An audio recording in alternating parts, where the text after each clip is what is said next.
between we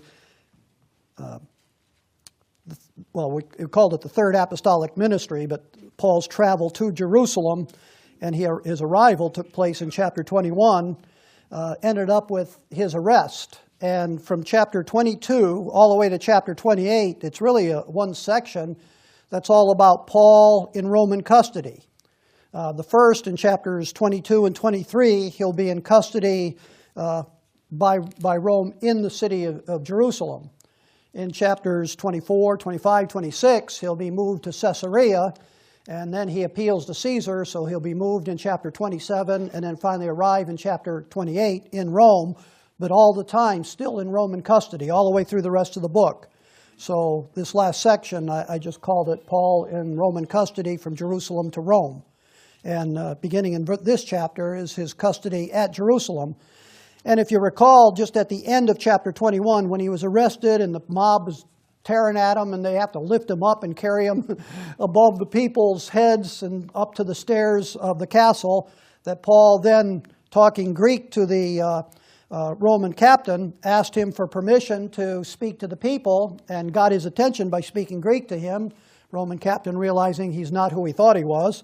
And then when Paul turns around and addresses the people, he starts speaking Hebrew, and therefore calms the people down, where all of a sudden they want to hear what this man has to say, since he's speaking in their Old Testament language. They probably speak more Aramaic, and that's, they say, how what the language was that was being taught in Jerusalem, as even when the Lord walked the earth.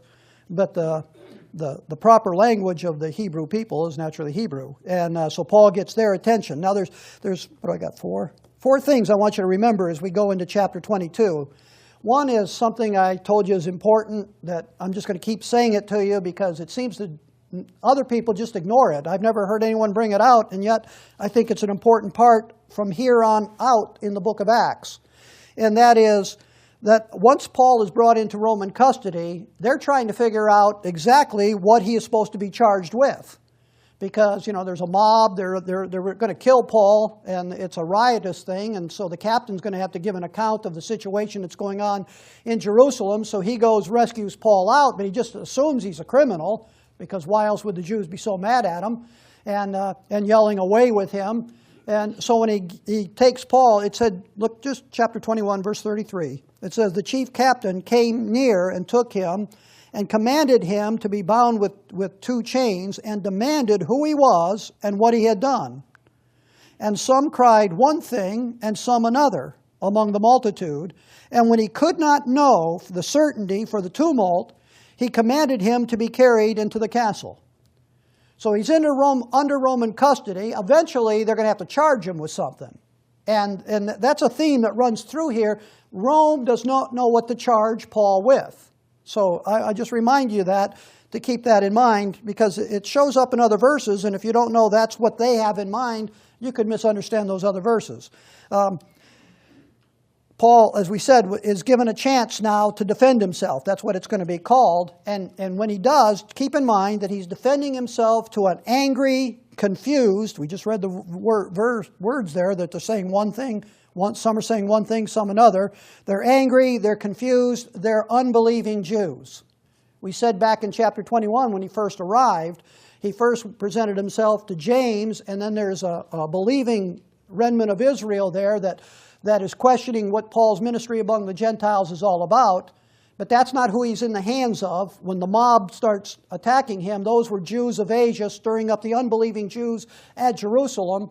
And so this mob, he's now dealing with this unbelieving remnant in Israel, not remnant, unbelieving majority in Israel. So keep that in mind as we talk about that too. And then his association in ministry with and to and among the Gentiles, if anybody could actually articulate why they hate him, that's where the hostility is at. Now, they haven't really communicated that, but we know it is, because even the believing Jews are confused about it. The unbelieving Jews accused him of bringing Trophimus or Tychicus. Who was that? Trophimus, I think. Yeah, verse 29. They accused him of taking Trophimus, an Ephesian, and actually a Gentile, and bringing him into the temple where Gentiles weren't allowed in. And Paul didn't do that, but it's that association of Paul with the Gentiles that really is the hostility behind all that. And then the fourth thing that I think you should keep in mind is that, and it's an interesting thing to think about, there is no hostility with James and the elders and the church at Jerusalem. That somewhere along the line, the unbelieving Jews at Jerusalem learned to get along, or at least not hate and fight and persecute the believing Jews that are at Jerusalem. Remember back in chapter 21, James told Paul in verse 20, and when they heard it, they glorified the Lord and said unto him, Thou seest, brethren, how many thousands of Jews there are which believe, and they're all zealous of the law. So there's this lot of believing Jews there. The unbelieving Jews, they're mad at Paul, but they don't have the same hostility toward James or the elders. And if the apostles were around, I would think toward Peter and John as well, and the rest of the apostles, which is interesting because it just makes everything stand out, the truth of the matter, that Paul's ministry is different from Peter, James, and John, and the remnant believers of Israel. Because the unbelieving Jews don't have any problem with them. And that's amazing because what I said, that the first point was something that people ignore. It's amazing that that's a major part of the book of Acts, is that Paul has a separate, distinct, different ministry. Everybody dealing with Paul knows it, but Bible students ignore it. But that's the most obvious thing here, is that Paul's ministry is different. And some are still figuring it out. We have the fortunate opportunity who have lived 2,000 years later. This is all hindsight for us. Plus, we have all of Paul's epistles to read to realize what his ministry to the Gentiles is and how it was a mystery kept secret, not revealed. And that's why they're so confused about his ministry. They had no idea. There's nothing in the prophets that talked about Paul going out to the Gentiles before Israel comes into her blessings and offering them salvation through Israel's Messiah of all people. So anyhow, that just makes that stand out even before we get to chapter 22 here now. Now in chapter 22, Paul's defense is to the unbelieving Jews. And what he's going to do in this, when I broke down his defense is actually going to be verses 1 to 16. And in those section of verses, he's going to take them through 5 stages of his life. And then in those 5 stages, I'll make sure I stop and point out each one, there is 7 irrefutable evidences that the Apostle Paul is going to give them, that if anyone there cared to know the truth, that whether this ministry that Paul is carrying out among the Gentiles is legitimately of God, he's going to lay out enough evidence, 7 points, to prove it. And so he's going to take them through 5 stages of his life, bringing out these 7 points. And like I say, if anyone cared to know the truth, they would have he's calling it his defense. And they would have the means, they would know the truth about the legitimacy of his ministry. But the angry mob really isn't looking for the truth of it, but Paul's going to try to reason with them. So the first part of the first stage of his life is verses 1 through 3, where he's going to bring them, after he gets our attention, he's going to talk about his heritage. Verse 1, it says, Men, brethren, and fathers, hear ye my defense, which I make unto you. And when they heard that he spake in the Hebrew tongue to them, they kept the more silent. And he said, I am verily a man which am a Jew, born in Tarsus, a city in Cilicia, yet brought up in this city at the feet of Gamaliel, and taught according to the perfect manner of the law of the fathers, and was zealous toward God, as ye all are this day. Actually, verse 3 does the whole heritage right there. The first of that is, that first verse 1, Paul, men and brethren, fathers, hear my defense. So it's almost like a court case here, even though he's not on trial, but he's going to defend himself and give them the proofs that he needs to defend himself with. And then he just kind of lays out his heritage there in verse 1. And while he talks about himself being a Jew, and then he talks about himself born in Tarsus. Do you remember when we looked in chapter 21, verse 39? It was kind of the end. We were rushing through the verses, but it said, chapter 21, verse 9, it's 21, verse 39, it says, Paul said, I am a man, now he's actually talking to the Roman captain here, I am a man which am a Jew of Tarsus, a city in Cilicia, a citizen of no mean city. And that is no base city. Tarsus wasn't just some little city in Cilicia.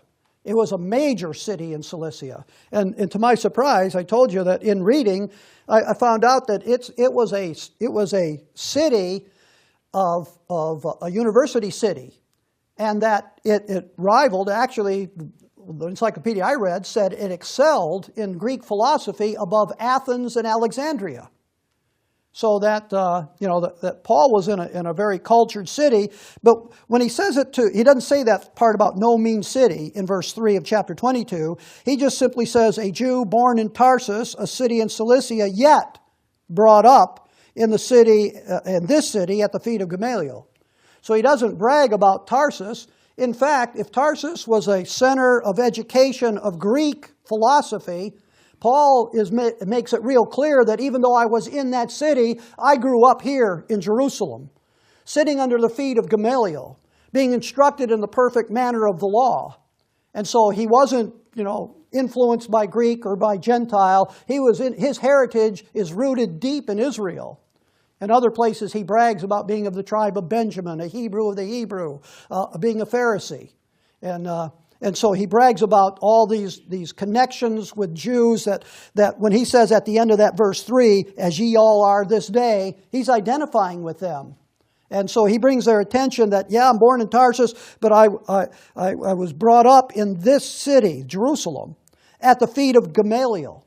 And so to impress them, to make them stop and think. When he says he taught by Gamaliel, now Gamaliel was a famous rabbi in Israel. Actually, he's called a Pharisee. Look back in chapter 5. You'll probably remember him from this chapter. And just like I looked up Tarsus in the encyclopedia, tried to get a little bit about that, I also looked up Gamaliel. One of the things about Gamaliel to keep in mind is there's a lot written about him. He's one who you can trace his heritage, where he taught and what he taught and how he was looked up to, and all that in an encyclopedia. I say that to you because when we come to the Bible and we start talking about people, places, events, the Bible is always 100% historically accurate. Now that's not true of other people when they write their little, whether it be the Quran or whether it be the Book of Mormons.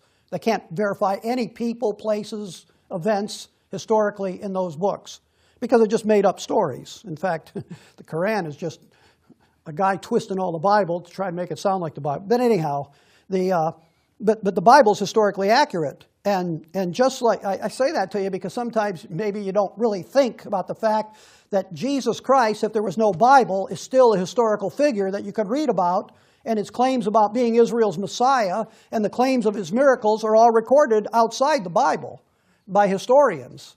And so, these things are factual. There is this Gamaliel, but also everything I read in the encyclopedia, nothing explains Gamaliel better than the Bible does. In chapter 5 of Acts, in verse 34, when they had arrested, now this is before Paul was saved, they arrested Peter and John after they healed the lame man in the temple, and the crowds all gathered, and they're trying to figure out what to do with them.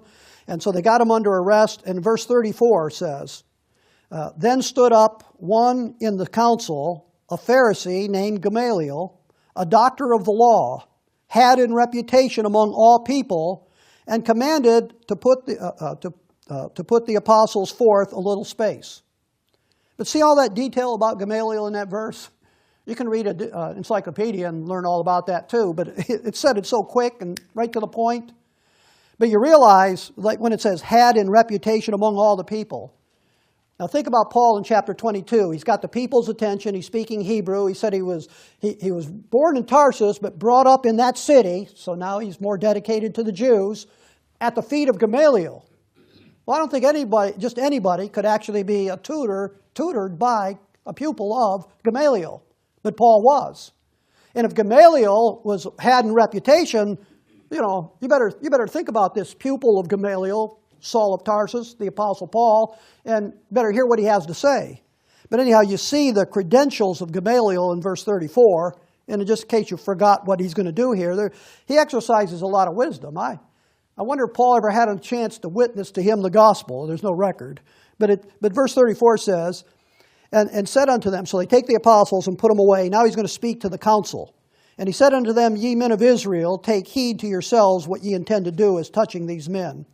For before these days rose up Thaddeus, boasting himself to be somebody, to whom a number of men, about 400, joined themselves.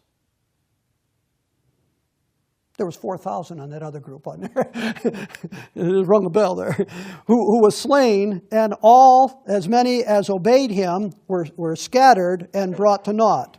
After this man rose up Judas of Galilee, in the days of taxing, and drew away much people after him.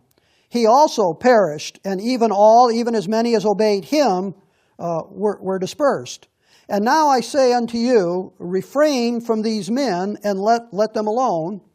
For if this counsel or work be of men, it will come to naught. But if it be of God, ye cannot overthrow it, lest haply ye be found even to fight against God. And that's exactly what they were doing. That's, in fact, they quote the verse where the kings are come together against the Lord and his Christ. So anyhow, real great wisdom, as you see there, and a wise man that can think things through. But the point is he's a Pharisee, he's had in reputation, he's a doctor of the law, and he's Paul's teacher. So go back to chapter 22 then. That's Paul's tutoring in his heritage there. Now that actually brings me to what I would say the first proof, if Paul is giving a defense, would be a legal proof by just mentioning Gamaliel's name and this association with Gamaliel. His heritage is documented in that anybody who's listening, if they're there in Jerusalem, they could actually go to Gamaliel. Like when you apply for a job, and sometimes in a job application they ask about your education. A lot of people through the years have learned to lie and say they got this degree, that degree, went to that school. Even politicians, and then they find out they never went to that school, they don't have that degree. So now people, rather than just because you wrote it down, taking your word for it, they actually go to the school and check out to see if that's true. Well, that's what Paul's doing here. I sat at the feet of Gamaliel, was instructed in the perfect manner of the law, and any person who cared to know the truth could actually go to the school that Gamaliel taught at and look up the records to see if Paul was a pupil there, or go ask Gamaliel for a credit reference concerning the Apostle Paul. Because I bet you the Apostle Paul, when you know the things that are going to follow here, how he advanced in the Jews' religion, Gamaliel, he wasn't just some student that sat in the back that Gamaliel didn't recognize. That pupil, yeah, he was one of my star prize, the Apostle Paul, or Saul of Tarsus at that time. So they could actually check. And so if they're going to check out Paul's credentials, his character references, his heritage, it can be proven. And so he throws out a name so that they could actually go and prove it. And so he was, verse 3 again of chapter 22, I am verily a man, which am a Jew, born in Tarsus, a city in Cilicia, yet brought up in this city at the feet of Gamaliel, and taught according to the perfect manner of the law of the fathers, and was zealous toward God, as ye all are this day. Paul says, what he's doing, and it's probably a good strategy, identify with your crowd. Hey, you and I were alike. You ever see that dumb commercial on TV where the guy has an accident and he says, hey, we got something in common. Yeah. Oh man, no we don't. Yeah, we do. But here, Paul said, hey, I'm just like you. But really what he's saying, he says, I know exactly how you think. I know exactly how you feel. I've been there, I've done that. Now, they don't know what he's learned beyond that. But he certainly can identify with them, and he does so, talking about zealous as ye all are this day. And boy, they're zealous. They were going to kill him because they don't understand his ministry. So they were certainly zealous, and zealous to the point of killing someone who believed in this way. Well, that's the next verse. So verse 4 and 5, Paul's now going to take him to another section of his life, and this is his achievements in the Jewish religion. So that's how he was brought up. We got his heritage. Verse 4 and 5, he's going to talk about his achievements. Verse 4 says, and I persecuted this way unto the death, binding and delivering into prison both men and women, and also the high priest doth bear me witness, and all the estate of the elders, from whom I also received letters unto the brethren, and went to Damascus to bring them which were there bound unto Jerusalem for to be punished. So, these guys are all mad. Here's Paul just around the temple in Jerusalem. Paul said, hey, I went all over Israel, arresting men and women. And I went beyond that. I went all the way to Damascus to find anybody up there so I could drag them back to Jerusalem, put them on trial, and ultimately they would be put to death.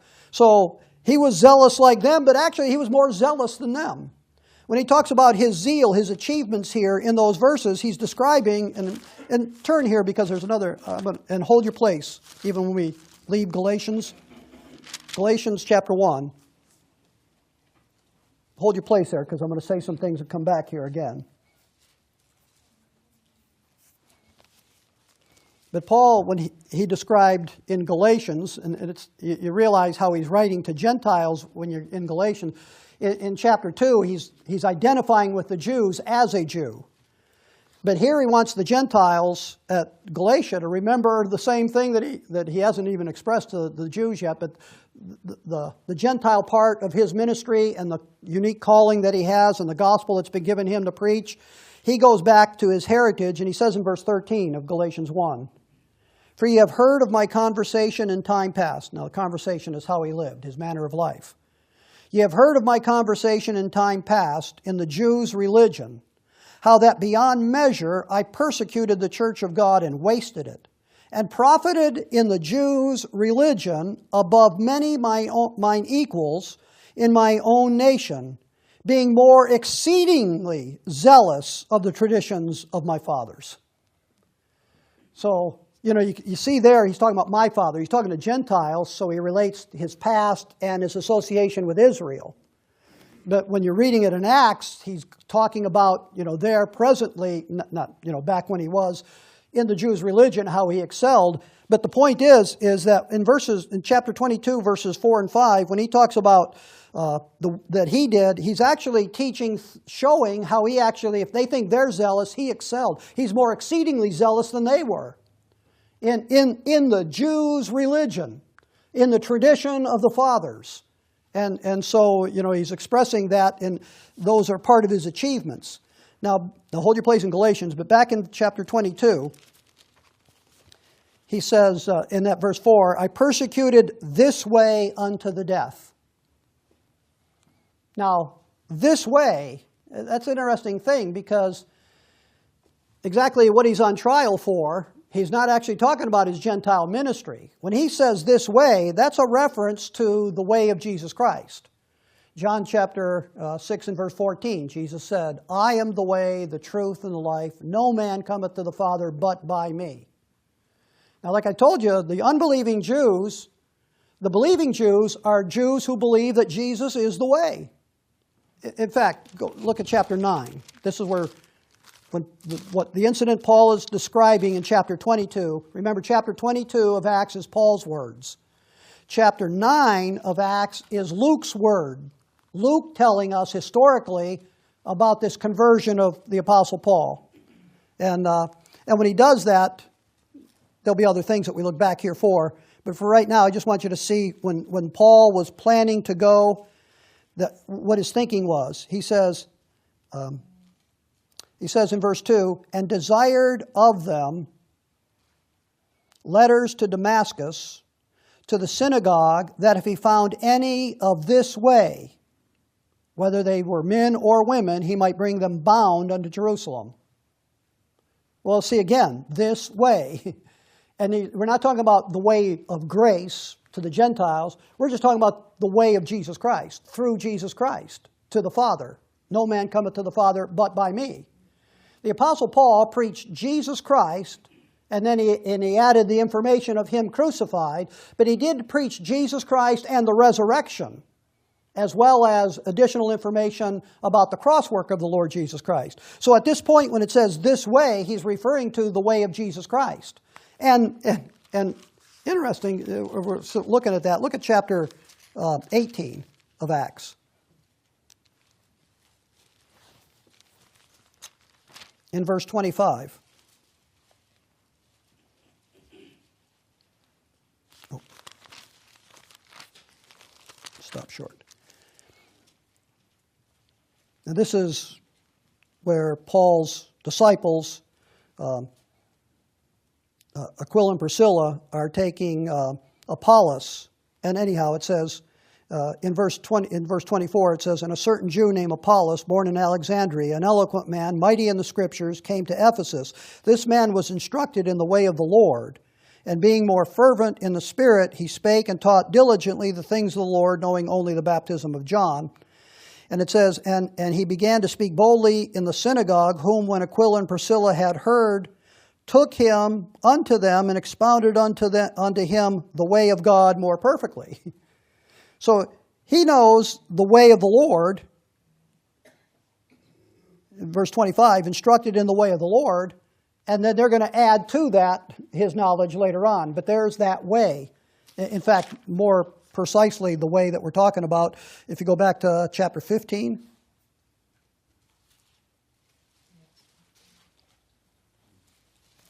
It's chapter 16, verse 19.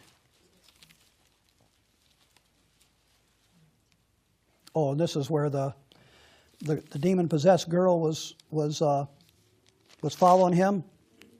16, verse 17, it says, And the same followed Paul, and cried, saying, These men are the servants of the Most High God, which show unto us the way of salvation.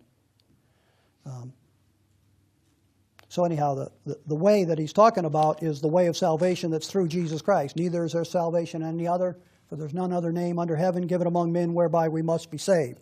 So anyhow, he's preaching Christ. The reason I said all that, look at Galatians now in chapter 1 and verse, after Paul gives his heritage and the Damascus account in the book of Galatians, he then goes through Syria and Cilicia, and it says in verse 22, this is when he's on his way to Tarsus, he says, Galatians 1:22, and was unknown by face unto the churches of Judea which were in Christ, but they had heard only that he which persecuted us in times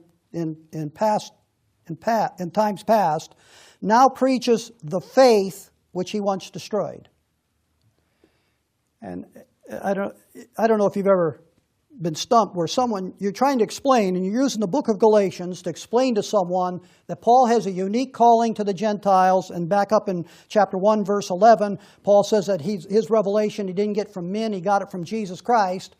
Then someone grabs verse 23 and says, no, he just preached the same thing that he once destroyed. And, it seems it's contrary to the context, especially if you go into chapter 2, he's now going to go to Jerusalem and explain that gospel that he preaches to the Gentiles, to the 12 apostles, because they don't know what he's preaching. He's preaching something different. But they grab verse 23 and say, no, he's preaching the same thing. Well, there's only one part of the same thing that he's preaching. He's preaching the same Christ, and he's preaching the resurrected Jesus Christ, and that's part of the faith that he wants destroyed. That way, the way of Christ, the way of salvation through Jesus Christ. But there was more added to that than just the preaching of Jesus Christ and the resurrection. It was the preaching of Jesus Christ who rose from the dead according to Paul's gospel. And then there's additional information. But some people grab verse 23 and try to ignore the context of the 2 chapters with one verse. And it says they heard, so it's secondhand information anyway. Yeah, I never thought of that. But the faith he once destroyed, he's preaching Christ. He used to hate that way, the way of Christ. So anyhow, that's what's being said back there in chapter 22. So go of Acts, back to 22. Another, when Paul talks about that zeal that he had, more exceedingly zealous than they all, in describing that, it's one thing to beat on Paul, but that verse 4 of verse 20, chapter 22, and I persecuted this way unto the death. So Paul did persecute people and have them either, like Stephen was one. When he was put to death, Saul was consenting unto his death. And hopefully when I say Saul, Paul, before Acts 13, he was always called Saul, but his name was Paul. And as he goes to the Gentiles, the Gentile name, we know him as Paul the Apostle, but to the Jews, they refer to him as Saul, and we're back here in the time that he was unsaved, and so he's known as Saul. But when he persecuted, and what I was going to say at Stephen, he was consenting unto Stephen's death, as if he's the ringleader, the leader of the rebellion, trying to stamp out the name of Jesus Christ. But when he put people to death, he said, binding and delivering into prison both men and women. No mercy. If you're binding men and women, don't some of these women have kids? You think Paul cared? Now, he might care for the kid, but what he thought was blasphemy, believing that Jesus is the Christ, he was so zealous that it didn't matter if it was a man or if it was a woman, he bound them both and was consenting unto their death until they were put to death. And so he's almost merciless in his attempt, but it's in his zeal. He said before, as we read the verse, he thought he was doing God's will. So anyhow, that's Paul's achievement in the Jews' religion. Now, even before I leave this section, here's proof number 2. In verse 5 it says, as also the high priest doth bear me witness. Go ask Gamaliel about me, what I've learned, what kind of student I was. And then, concerning my zeal and my achievement in the Jews' religion, go ask the high priest. He'll bear witness of me. That high priest knows who he is and what Saul used to do.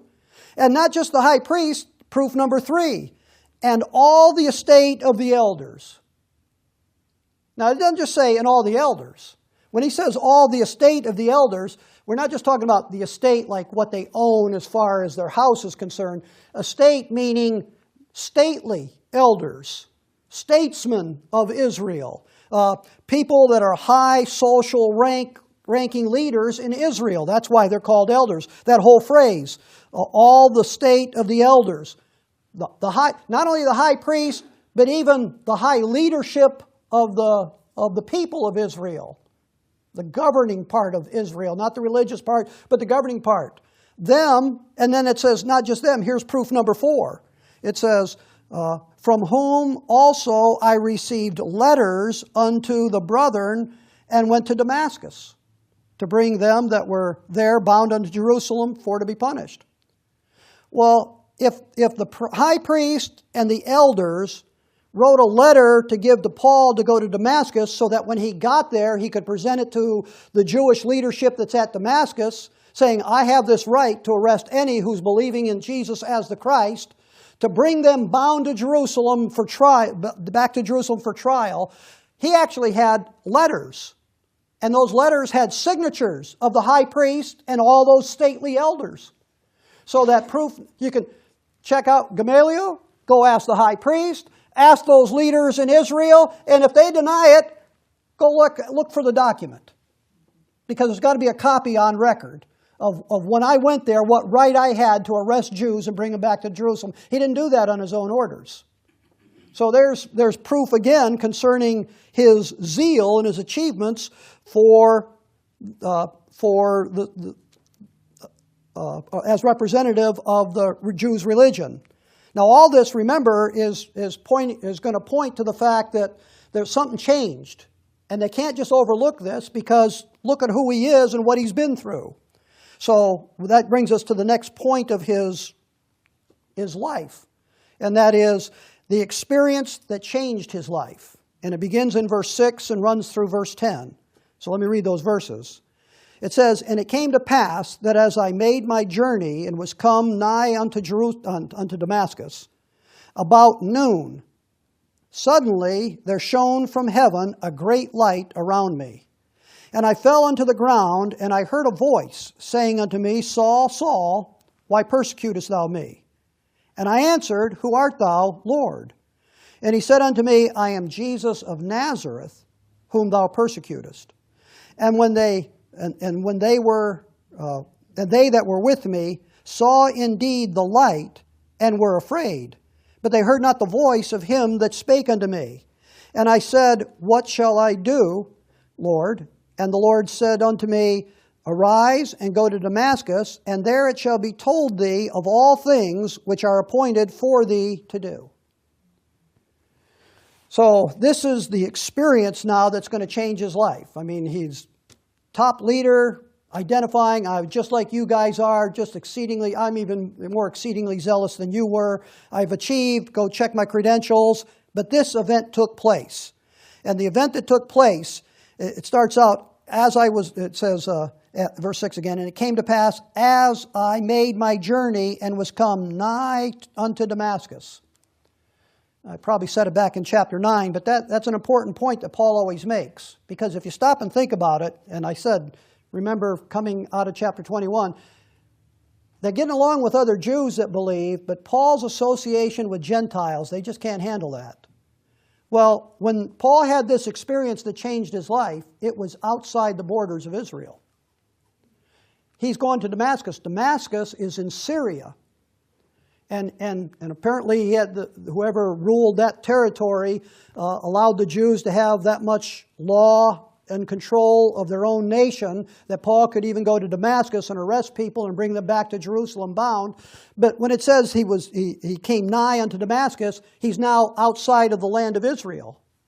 And something spiritual, divine took place in his life. Outside the land of Israel. That's the first clue that would substantiate his Gentile ministry. It's kind of slight there, but it's one that should be noticed. And so he's nigh unto the road to Damascus, and it's like the Lord waited for him to cross the border and then speak to the Apostle Paul, or Saul of Tarsus, and call him for his purpose.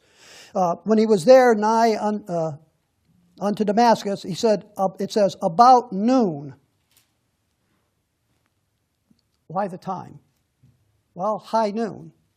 If it was a clear day and that sun is shining bright on his head at high noon, there is a light that's brighter than the sun that's going to put that sun to shame, that's going to shine on him. So the point is that he waits till noon, and suddenly, there shone from heaven a great light round about me.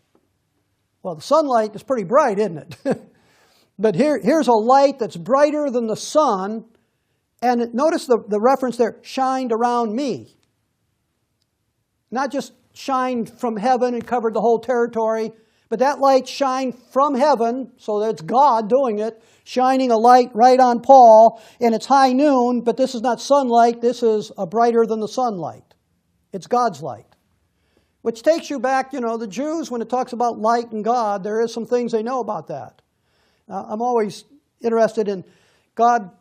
In Genesis 1, He creates heaven and earth. Chapter 2, it's covered with darkness and water, and it's void. And then in verse 3 of Genesis 1, God said, let there be light. It's not until verse 14 that God creates a greater light to serve the day and a lesser light to serve the night. And He put the stars in the firmament of heaven and lined them up to shine and be for signs and seasons, days and years.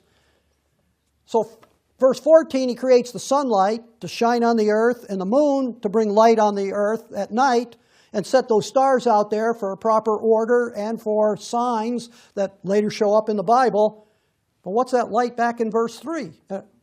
Verse 3 when He said, let there be light. And what it is verse 2, when the world was dark and covered with water, without form and void, God had withdrawn His presence from the earth. It's the very presence of God coming back to the earth and now making the earth in those 7 days, which we call 7 days of creation, but He made the earth in 7 days. A little different than creating, making. He took what's there and then fashioned it, and among that is the sunlight. So that when we start talking about this light brighter than the sun, there's an identification there that this is God. In fact, go to Isaiah chapter 9.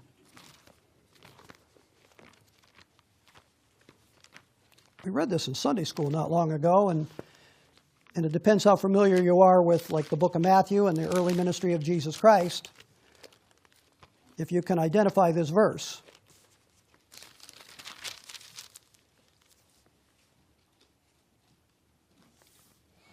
It says, Isaiah chapter 9, and let's see, verse 1.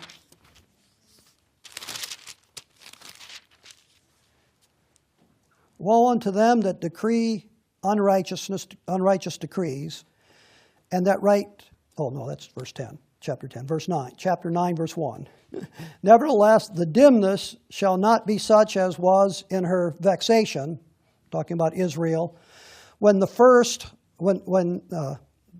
at first he lightly afflicted the land of Zebulun and the land of Naphtali, and afterwards did more grievously afflict her by the way of the sea beyond Jordan Galilee in Galilee of the nations.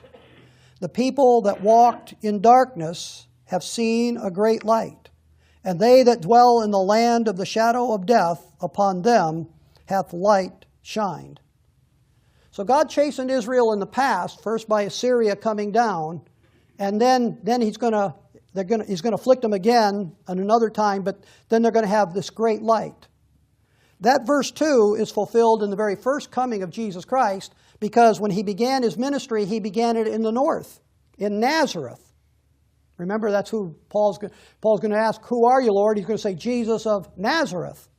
That's up there in the north, and when you read Matthew chapter 4, it says that this verse was fulfilled when Jesus Christ began his public ministry up in Nazareth.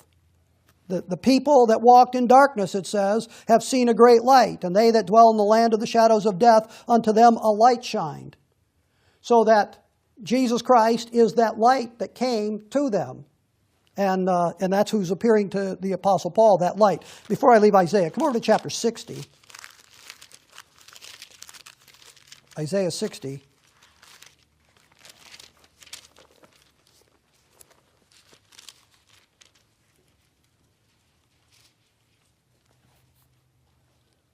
When it talks about the Lord, chapter 59, verses 20 and 21 is about the second coming of Jesus Christ, of Isaiah 59. And then as he comes, it says in chapter 60, verse 1, "Arise, shine, for thy light is come, and the glory of the Lord is risen upon thee. And behold, the darkness shall cover the earth, gross darkness the people, but the Lord shall arise upon thee, and his glory shall be seen upon thee." God's going to come, Jesus Christ is going to return in glory. And it's going to be the glory of the Lord in the second coming of Jesus Christ. Well, when Paul says a great light shine from heaven around about me, that's the glory of Jesus Christ shining on Paul. In verse 19 of Isaiah 60, it says, "The sun shall be no more thy light by day, neither for brightness, neither shall the moon give light unto thee, but the Lord shall be unto thee an everlasting light, and thy God thy glory." Well, if the glory of Jesus Christ is going to be in their presence, you won't be able to see the sunlight, because his glory is brighter than the sun. Well, this is the light that Paul said, a great light. It was at noon, but a greater light shined on me from heaven. So the Jews know these verses. They know what Paul's talking about, that there's been a revelation given to him, or a vision given to him of God. Now, he's going to identify who God is in a moment, but those are the verses. It also, when you connect all those, just go to John chapter 1 because of the beauty of how the book of John begins. Sometimes because I'm not artistic and poetry doesn't flow out of me too well, that I read this and understand it, but even just after what we just saw, you certainly can appreciate how John opens up the book of John, declaring who Jesus Christ is. Watch these verses. Verse 1 of the book of John. In the beginning was the Word, and the Word was with God, and the Word was God. Now that verse 14, the Word was made flesh and dwelt amongst us. That's the Lord Jesus Christ. That's why it's capital W. The Word was God. All things were made by Him, and without Him was not anything made that was made. In Him was life, and the life was the light of men. Life and light are mixed there. The light shineth in darkness, and the darkness comprehended it not. Jesus Christ shines in the nation of Israel, and they can't do anything. They can't put out that light. There was a man sent from God whose name was John. The same came for a witness to bear witness of the light, that all men through him might believe. He was not the light, but was sent to bear witness of that light. That was the true light, which lighteth every man that cometh into the world. So Jesus Christ is the light that gives life, and we're talking about everlasting life. And Jesus Christ was that light that came into the world, and the world can't comprehend it, can't actually, light, wherever light is, the darkness just flees. And that's what they had to do from the presence of the Lord. So here's Saul of Tarsus, and a light shines down from heaven upon him. And certainly that's the Lord revealing himself to him. Go back to chapter 22. I'll get to a closing point here. In verse, so the light shines on him, and then there's his voice. It's first a voice, later on it's called the voice. But in verse 7 says, "And I fell to the ground and heard a voice saying unto me, Saul, Saul, why persecutest thou me?" So he falls, there's this great light, he falls, does it say he falls to the ground? I keep saying that. I fell to the ground, okay. The reason I say that is, never mind. I think he's got like his head down, but he don't. He's looking up because he's going to go blind from the light. That's what I'm getting wrong in my own thinking. But he falls to the ground, and when he's on that ground, he hears a voice saying unto him, he identifies, Saul, Saul, why persecutest thou me? Now remember, he's stamping out any who believes in this way, the way of Christ. He answers with a question. That's what every guilty person does. Who art thou, Lord? See, he knows, just like I said, the Jews know this light is God. Saul knew this light was God. And that, I'm persecuting you, who are you? So there's a conversation, and the answer comes back. And he said unto me, I am Jesus of Nazareth, whom thou persecutest. And verse 9 I'll read and close. It says, and when they that were with me saw indeed the light, and were afraid, but they heard not the voice of him that spake unto me. Now, there's a couple things we're going to say about the voice and the conversation that Paul is having there, but I want to end with proof number 5. There's a group of men. There must be a lot of men with Paul. If he's going to arrest a whole bunch of people and bring them back to be tried, he's got some kind of an army of Jews with him. Not a Roman army, but an army of Jews. And whatever number of people those are, Paul is saying those that were with him saw indeed the light. So if you don't think that God appeared, a light shined around me, a light greater than the sun, God shone his glorious Shekinah glory on me, go ask all those men who were with me. They saw indeed the light. Now your homework assignment. It says they didn't hear the voice. Read chapter 9, what Luke says. It said they heard the voice. And explain to me next week that there's no contradictions in the Bible. Let's pray. Oh, you're not going to answer your question, right? I just wanted to point out. Good.